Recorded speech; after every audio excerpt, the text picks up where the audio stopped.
Hello everyone. Good morning. Are you able to hear me? Yes,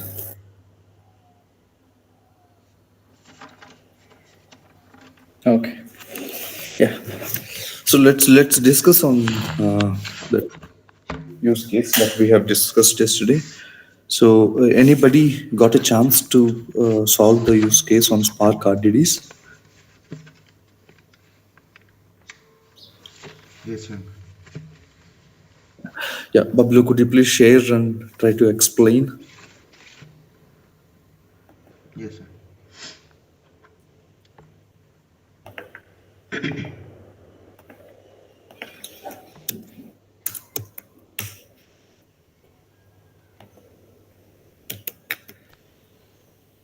Are you able to see my screen?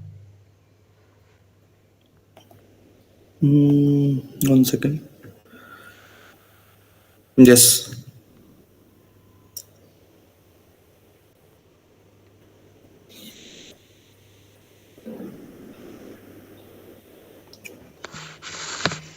Yeah, this is the task you are given. Okay. The raw input data, extracting this data and creates the data frame, Okay. storing into the and writes this output into the Parquet and CSV file. Okay. Yeah, here in step one, I am initializing the Spark session. Okay. This pairs attributes taking a signal argument Mm-hmm. and data contains raw input data inside this. In step two, this is the data. Okay.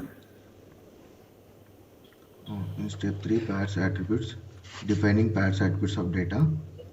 Mm-hmm. This pairs attributes, this method sets name of the Spark application in Name identifying, in name of identifying the Spark application. What do you mean by that? this attributes taking the single argument in data containing Okay. raw input data. Okay. Okay. Okay. This extracting attributes like Mm-hmm. separate test ID, machine model. Mm-hmm. The re.search function. Mm-hmm. This RE is a inbuilt module in Python Mm-hmm. to search the pattern in like strings type of Okay. that or test ID or Mm-hmm. indicates raw string literal which Mm-hmm. takes Python not to interpret like black slashes. Mm-hmm. Okay. Okay. Here dot group one Mm-hmm. did return the first captured group in the data. Okay. And it strip dot strip removing white spaces like Okay. removing the white spaces in the data.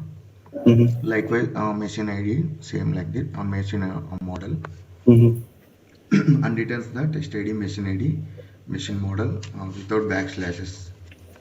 Okay. And here input data pass the inputting data to attributes. Mm-hmm. And next to the parts test elements. Mm-hmm. Okay. Here this refind all Mm-hmm. function, this model such as enter data in input string. Mm-hmm. Okay. This pattern matches this or star, this followed by the spaces and captures everything in the raw data. And Okay. output here will come like 001 ID and 1 comma 2 comma 3 like this. Mm-hmm. Mm-hmm. Okay. Okay.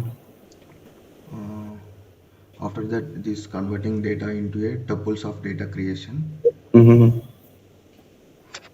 This splits the link data equal to here element of split 0. This string Mm-hmm. substance without white space and delimiter Mm-hmm. means Okay. like this here separate 1 semicolon 2 semicolon 3 semicolon. Yeah. Yeah. Okay. Got it. Got it, Bablu. So, see, two things here. So, the entire logic that you have written in Python. Okay. Yeah. That is not the expected solution. You have to use RDDs. That is the expected solution. You did not created a RDD with the given data. Okay, so you have to store the data in a text file and read it into a RDD form, and then apply map, flat map, all your transformations that you have learned, Okay. and get these tuples of data in RDDs, not in a regular Python. It's not a Python use case. Okay. Okay. You got what I'm saying? Yeah. Yeah. Okay. So once you got the RDD of tuples, then you have to convert that RDD to a data frame and Okay. then write. Okay. For now, you used all the regular expressions. That is okay. But in RDDs, you have to see how best you can do. So here, if you go to the data, okay, so you need to lift the sections. Okay, if you need to lift the sections. For example, if you want main attributes, you need to lift begin testing log. Okay. Sorry, you need to lift a section called begin test attributes and test attributes. In that section only, you need to search. Then after that, for elements, you need to lift begin test elements and end test elements. That section only you need to search. So what will happen if you lift the particular section, the iteration will be reduced. Okay, so instead of iterating all the attributes every time, all the lines of data every time, you can lift that particular section with the indexes, and then you can actually process. Okay, because this file have this data, but maybe the next file that is coming tomorrow will be having lot of data along with these attributes. Correct? Yeah. So Yeah. if well, let's take an example in begin test elements. If some numeric element came, right, so what will happen? So it will also be looped. Correct? So okay, so you need to restructure your code base a little bit, Okay. Okay. transform your Python code to your PySpark RDD's code. Okay? Okay. Yeah. Thank you so much, Pablo. Anybody solved? Anybody give got a chance to write the program?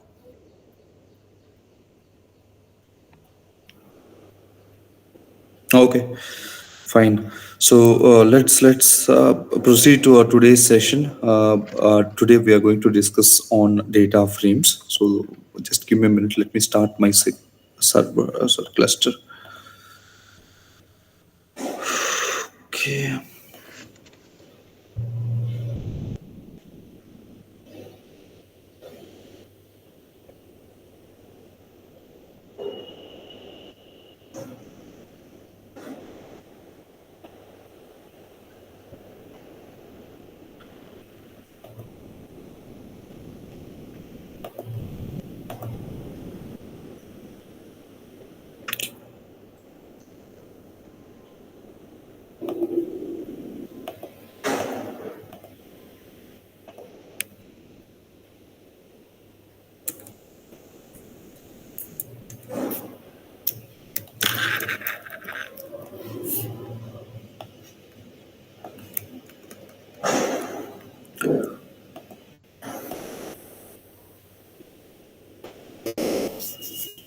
Okay. So in the meantime, so guys, are you able to understand what we are trying to discuss? I mean, in the previous sessions, Anusha, Prakati, or Rangnath, are you able to get what we are trying to discuss? Yes, so Okay. So Rangnath, what is the problem? I mean, why you're not able to practice, or you're not getting time, or you're not understanding? I just need to understand from you guys, because most of the practice sessions I'm seeing you guys are missing. So what is the problem? time only, Venki. Okay. Because evening, I think daily almost from last 20 days, I'm coming from office at 7:30 or 8 p.m. so Okay. I can't able to do the task. Okay. Okay. Okay. So Anusha, what happened to you? What's the problem? Just yesterday's task I am not completed, Vinky. Remaining all the tasks I have completed. I am attending the classes also, right? Okay, I'm asking about yesterday's task only. So Yeah, what's the I had. Didn't have any time to complete. I have some other. okay? Okay, fine, fine. So it's okay, but make sure you practice, guys. So then only you'll try to get some value out of these sessions. Okay, otherwise it will become very hard for you to practice everything at once. Okay, so today we will try to discuss about the functions or the transformations in data frames, how best we can apply transformations on top of the data frames, right? So today we will discuss that part, and we will see all the transformations that we have on top of the data frames, right? So like SQL, so remember, like SQL, we have uh, the Spark data frames, right? So whatever the transformations, whatever the queries that you are running in SQL, the same thing you can do in the Spark SQL. Be very very clear. So you can perform all the queries or all the transformations that you have used in SQL, and you can apply the same transformations in BigQuery, and you can do the same transformations in Spark SQL also. So in Spark SQL, you have a logical entity called data frame, right? A logical table entity called a data frame. So you apply the transformations in on top of the data frames. In BigQuery, you have tables. In SQL also you have tables. You can write your SQL queries on top of the tables to process your data, to perform aggregations, to apply row number, rank, dense rank, to apply filters, to apply joins, to add new columns. So everything you can do in SQL, and it is possible to do in BigQuery SQL also, right? In BigQuery you can do more than SQL, right? So you have a lot of other functions which can support your array types, all those things, right? So similarly in Spark SQL also you can do beyond SQL. Okay, so not only SQL, you can use Spark SQL to have more transformations which can process complex data types also. Okay, which can process complex data types also. So this Spark SQL will give you a flexibility to write SQL queries on top of the data frames also. So here you have two ways of writing the Spark SQL based programming. The first and foremost way is using the native Spark SQL programming, meaning you are allowed to use your Spark SQL based native language, Spark SQL native language, meaning you can apply Spark based transformations on top of the data frames. And the second way is apply plain SQL queries. Let us take an example. You are pretty much strong in SQL. Okay, you know how to write SQL queries. Then you can apply SQL queries on top of data frames. Okay, you can simply run a select query on top of a data frame. That is also possible. Okay, so it's up to you. We'll discuss both the things. Okay, we'll discuss both the things, and it's a developer choice how best you are doing. In some cases you won't be able to achieve everything in SQL queries. In some cases you need native Spark SQL also. So that's where I'm trying to give you both things. Okay, so it's your choice which one you select. Okay, and let me see whether our cluster is got created. Okay, so cluster got created. So let's go and refresh our cluster.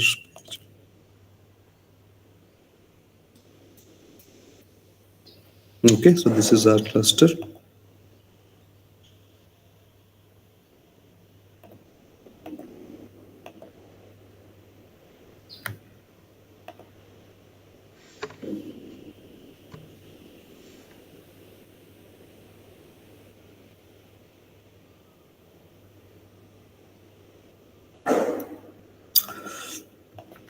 Okay, so we will start discussing on the creation of data frames, right?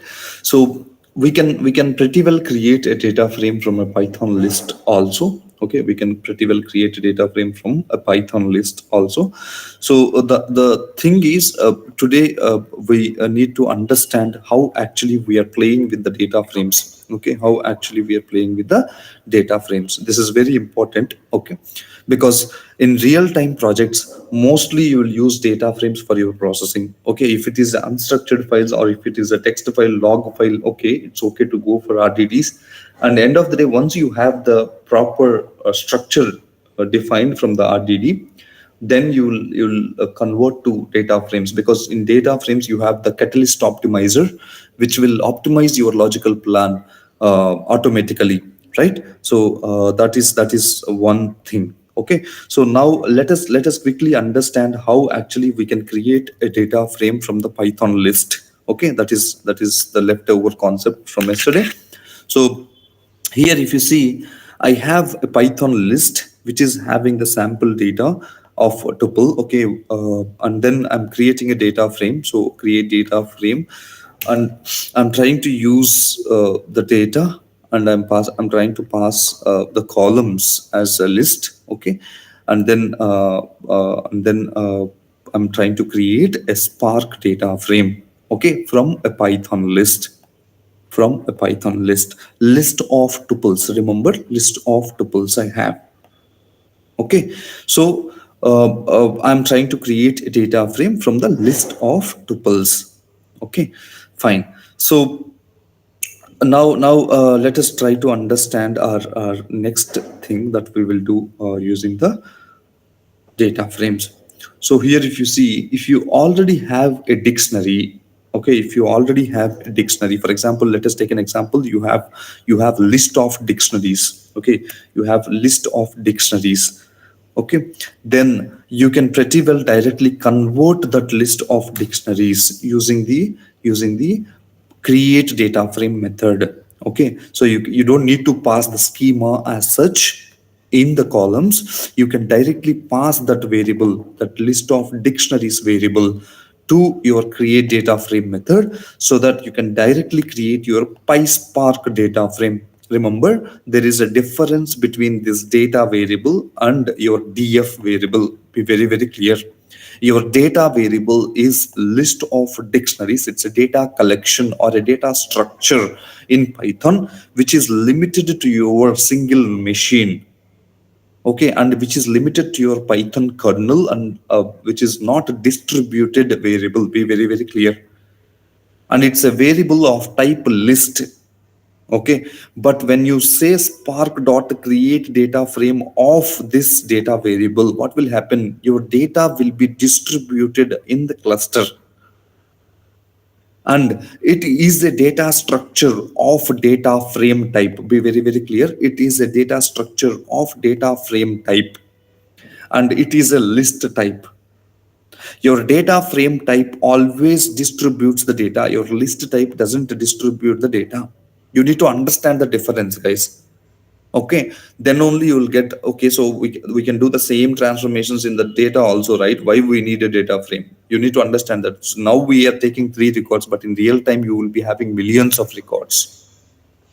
Okay, so this is how we will try to create the data frame, out of list of dictionaries. Okay, fine. So now let us see one very common transformation that we use in regular real time projects by using this Spark data frames. So as and when we read the raw data into data frames, we majority of the times we add more columns, or we add calculated columns, or we add derived columns, or we clean the data and then we add columns. So this is the most common transformation that we use, called with column. Okay, with column is a transformation, or a method that we'll use on top of the data frames to add a new column. Be very, very clear. To add a new column to the existing data frame, we use the with column method. Okay, we use the with column method. If you see here, we are creating a data frame, and the data frame columns are name and age, and then we are transforming the data frame by using the with column method, and we need to pass the column name that we need to add and the logic for the new column. This is very important. Okay, by using with column, what we are doing, we are trying to add a new column with a logic inside it. It may be any logic, it may be case when, or it may be any other logics also, regular expressions, anything you can pass. Okay, so here with column is meant to add a new column to the existing data frame. Okay, now simply if we can see what we are trying to do here, we are trying to add 10 to the existing column called age.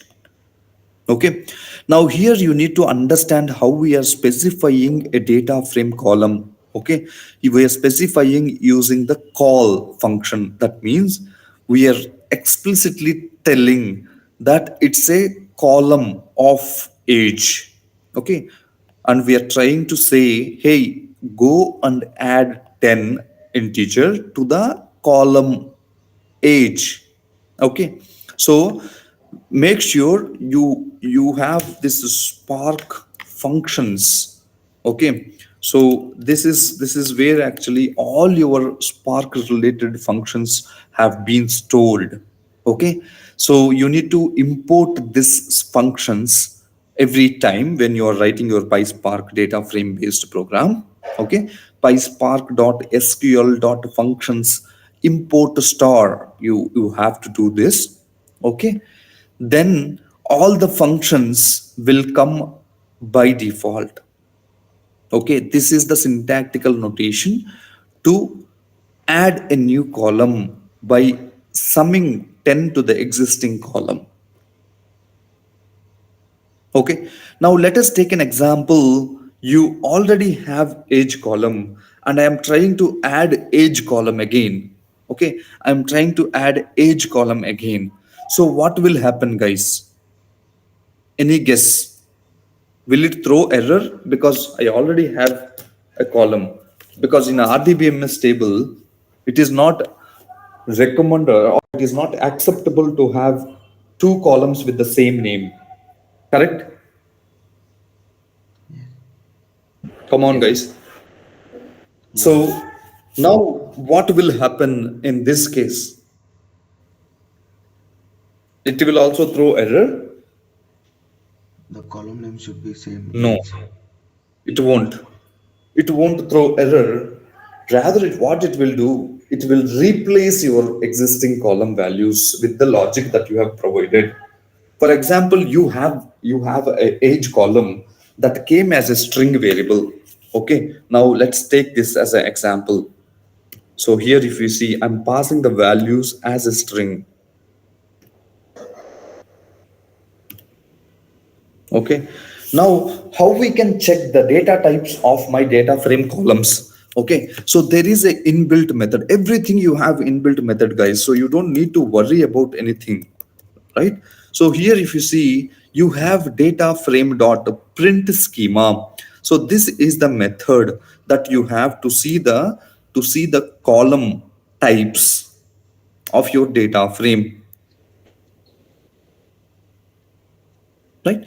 Now, because of the type inference, your PySpark automatically understood the data types from your data. Okay, but what we need to do? Okay, so let us take an example. We need to cast our age column to integer, right? So we need to cast age column to integer. So you can always use your cast function, right?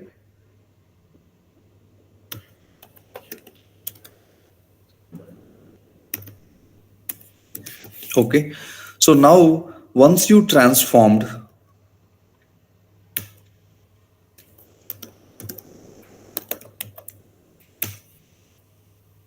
right? So you need to understand how best you can use your with column. It is very important. So it is okay. So now you have already a column, and you need to replace your column, age column, with the new logic, right?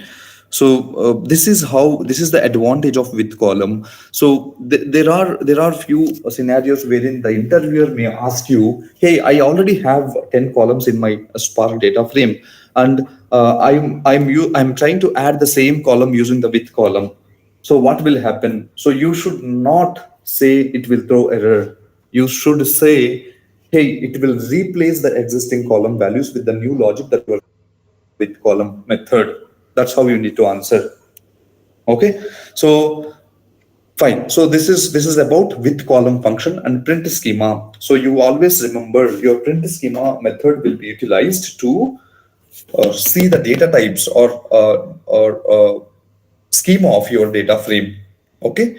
So now let's move on to the next function called when otherwise. Okay. So when otherwise is equal to your statements in the SQL. Okay. These are all are PySpark native SQL based functions, guys. Okay. So native SQL. So you can write SQL queries also. That is the next part of our class session. But before that, let us understand how inbuilt Spark functions we can utilize. Okay. So that is okay. So here, if you see, I'm trying to use when otherwise functionality. When otherwise functionality is similar to the case when statements. Okay. Now, if you try to use when otherwise, so when of, okay. So here, one condition you need to pass here: when call of age, as in when you are referring to a column, you need to specify it with call of. Okay. When call of age less than 30, then the value should be young. Okay. Otherwise it's mature.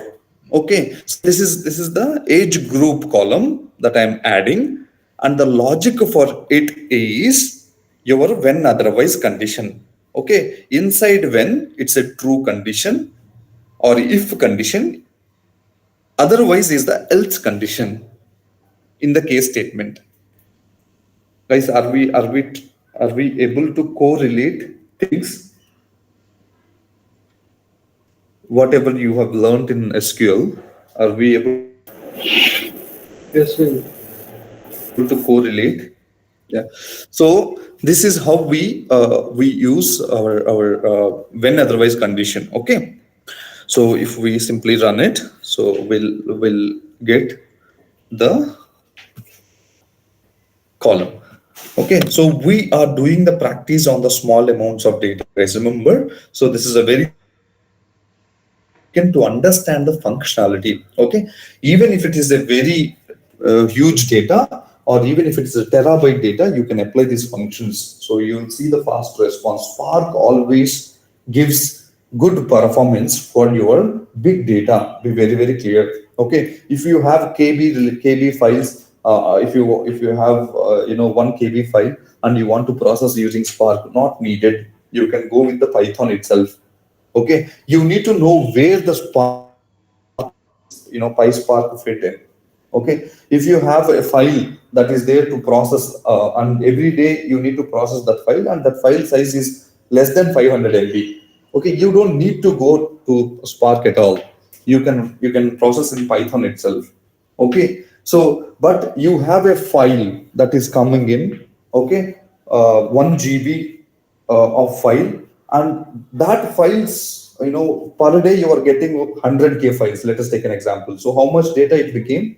100 GB. Okay, now you are getting 100K files or 1 lakh files per day, each of 1 GB, right? So now how, you assume the size, or 500 GB to 1 GB file. Okay, per day you are getting that much size, right? So you need to run your jobs daily once. So in that case, if you accumulate the data size of all the files, see how much it is.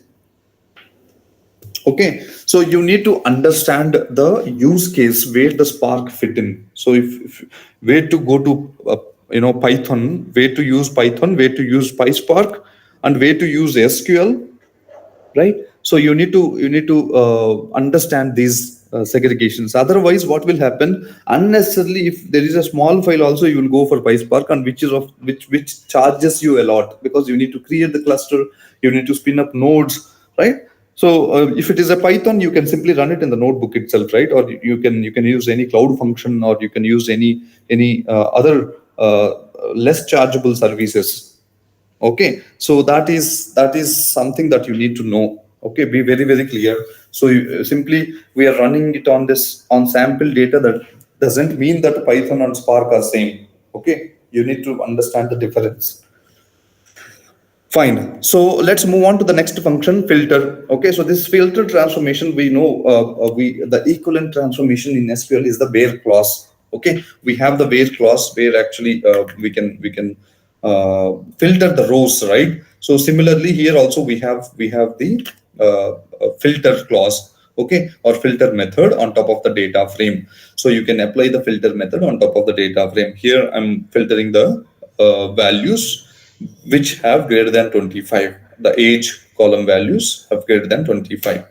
Now when we give this, so it will return the data frame. So show is the method that we use to represent or to see what data is there in the data frame. Okay. So similarly, we have with column renamed. This is another transformation that we have. Okay, with column renamed. So this transformation or this method, what it will do, it will rename the existing column. It will rename the existing column. Let us take an example. You have multiple columns in a data frame, and you want to rename a particular column. Okay, you want to rename a particular column. So in that case, you can actually use this with column rename and pass the existing column value, column name, and then the new column name that you are expecting. Okay, so that you can rename the column in the existing data frame. Okay, so this is one way of renaming your columns. Okay, so here if you see first name, and then your column got renamed in the result data frame. Okay, so this is one method we use to rename your columns in the data frame.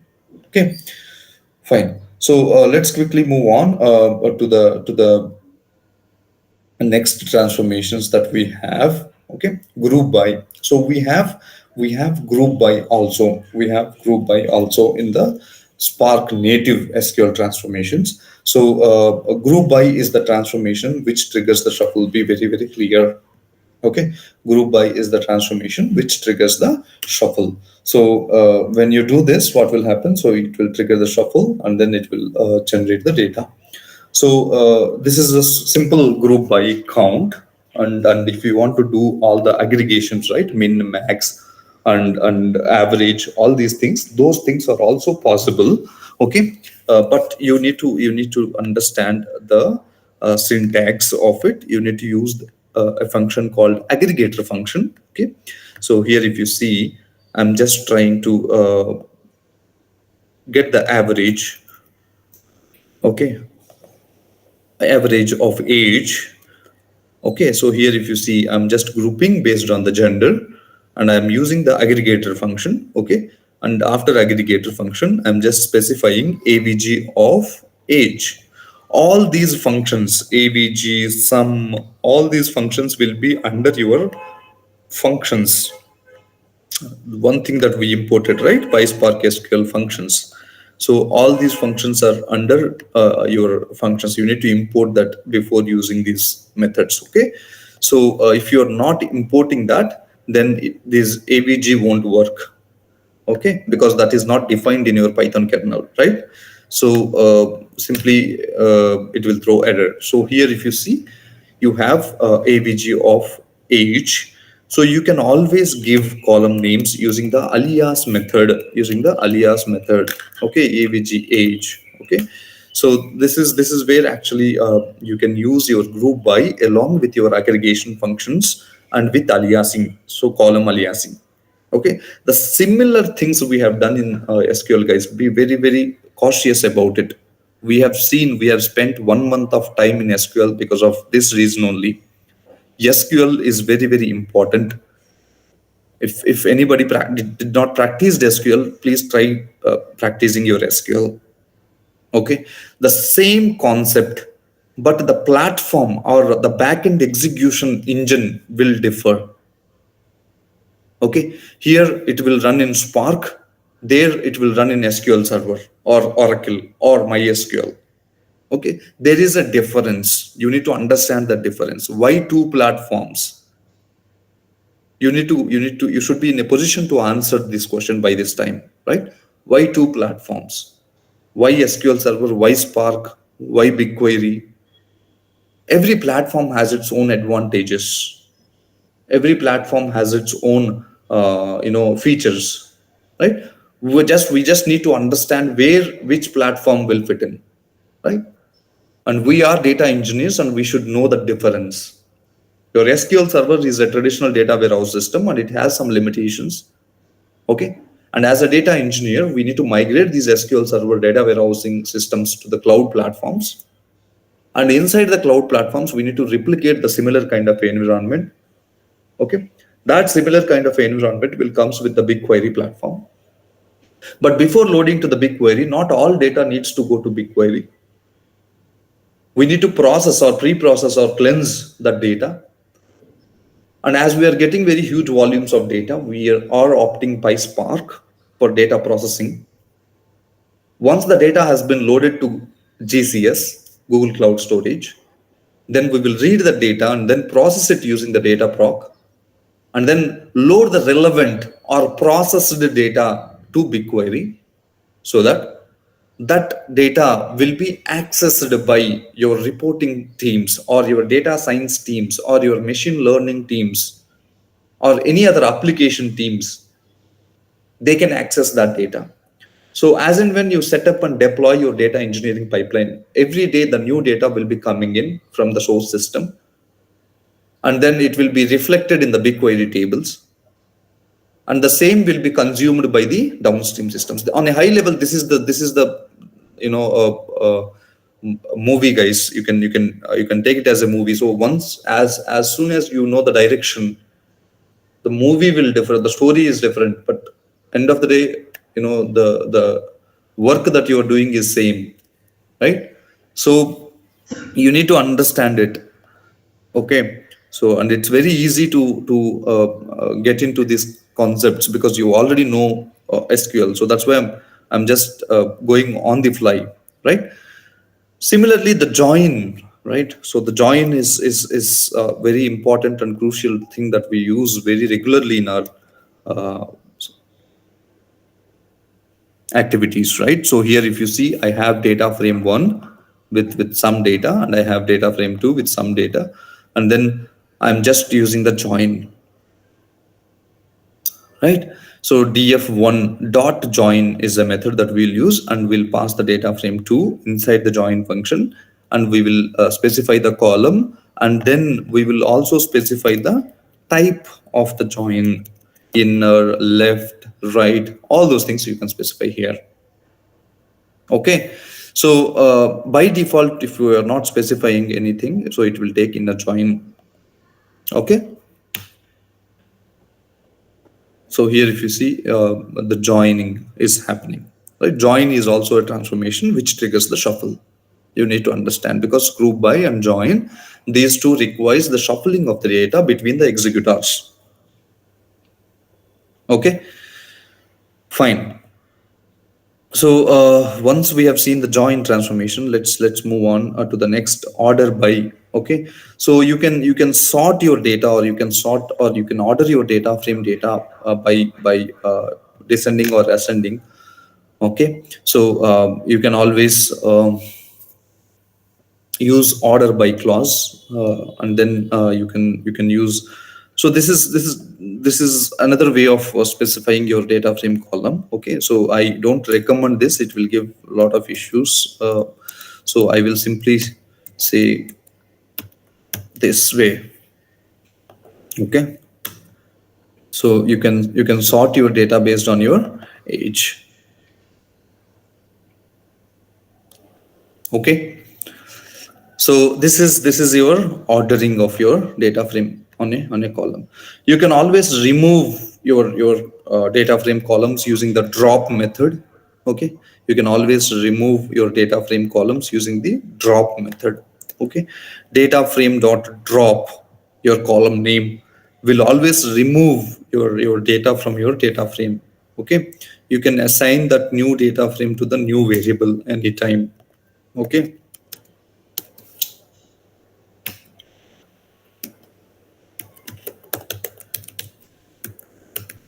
Okay, so here you can always specify the number of records that you want to see, and the truncate, we call this option as truncate true or false. By default it is true. Okay, let us take an example. Your column values are very long, and sometimes what it will do, it will truncate your column values and it will give dot dot dot. It will only it will only show WILL, and then it will give dot dot dot dot dot.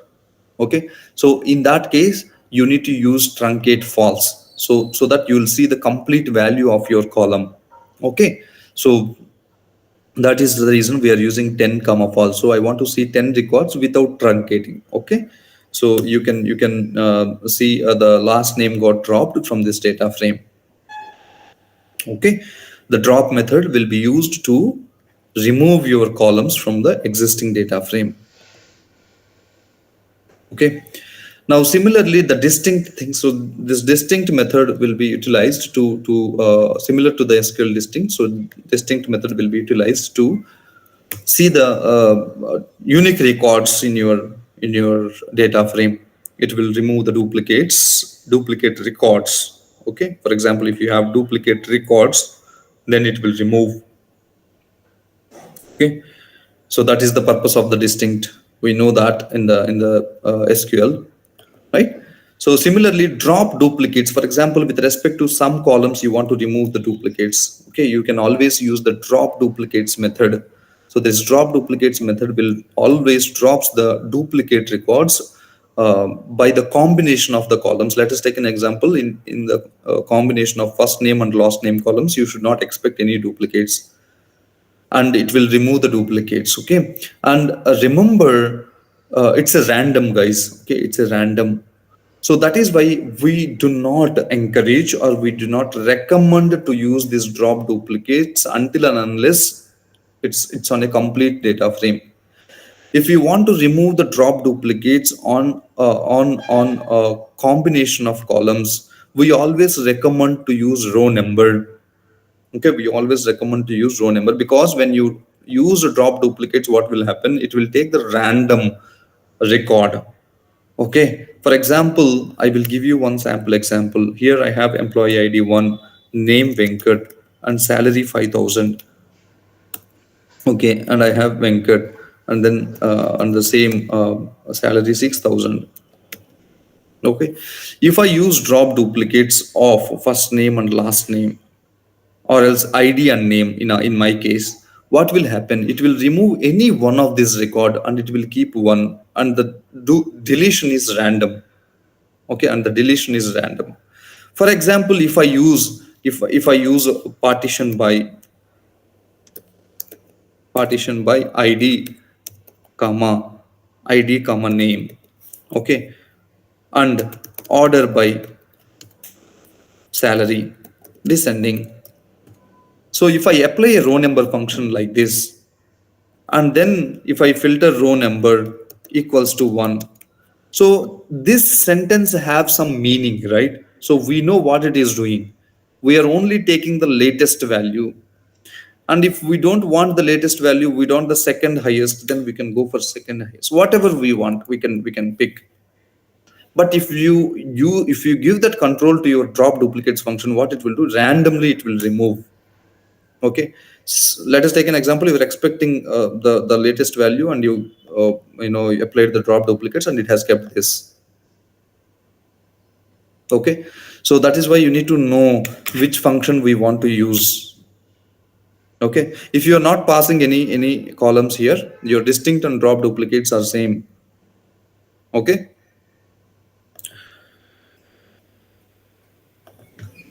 fine. So let us look at explode function. As I have already told you, so Spark also supports the complex types. Okay, array type, struct type, right? So these are the complex types that Spark will support. So here, if you see, I have a column called languages, which is of array type.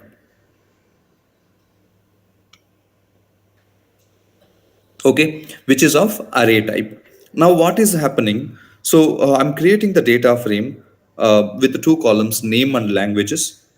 And if I see, I'm trying to have a column called language, and then I'm exploding my languages column. So explode function will be utilized to convert your array elements to the records. Be very, very clear. We have seen this in SQL or BigQuery SQL, right? So your explode function will convert your array elements to records. Okay. So now, if you see here, you have the array column here for the name James, and see your explode function converted your each element in the array to each record. So your explode will increase your record count. Be very, very clear.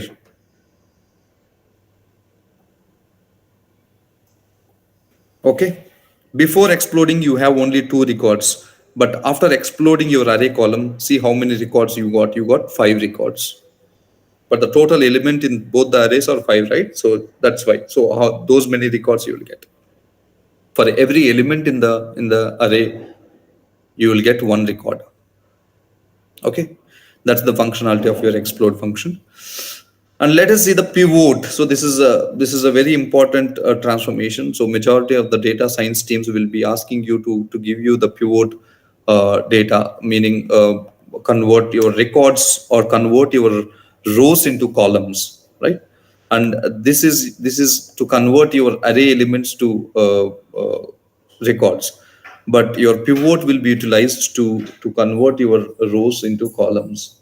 Okay, so let us understand the data. So I have the data, banana, 1,000 USA. So product, amount, and country. So these are the 3 columns that I have in my data frame, and I am just grouping based on the product, and I'm just pivoting my country column. Okay, and then let us understand the raw data frame first, so that you will get more clarity.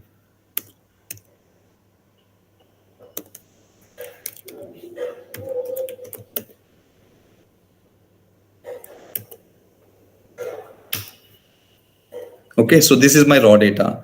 Now, the way that I want to see is, so for every product, I want country wise amounts. Okay, country wise amounts. So meaning my country should become as columns. My country should become as columns, and my amount should go into that respective countries. Okay, so here if you see, the banana is came twice, and for USA it is 1,000, and for UK it is 400.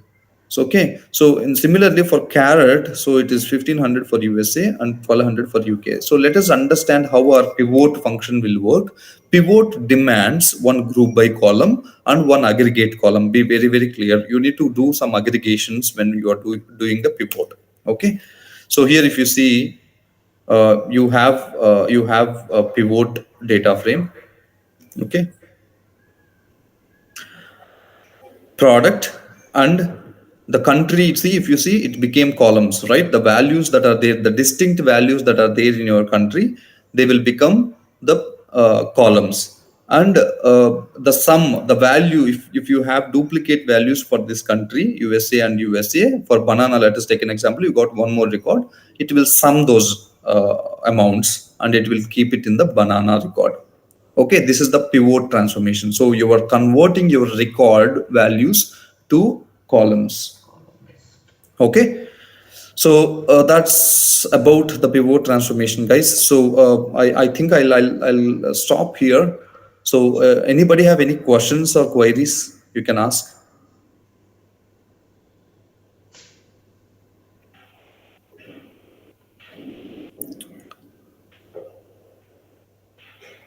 Any questions or queries? Are we able to understand all the transformations, guys, that we have discussed? Yes, Venkat. Okay, fine. That's all I have for today, guys.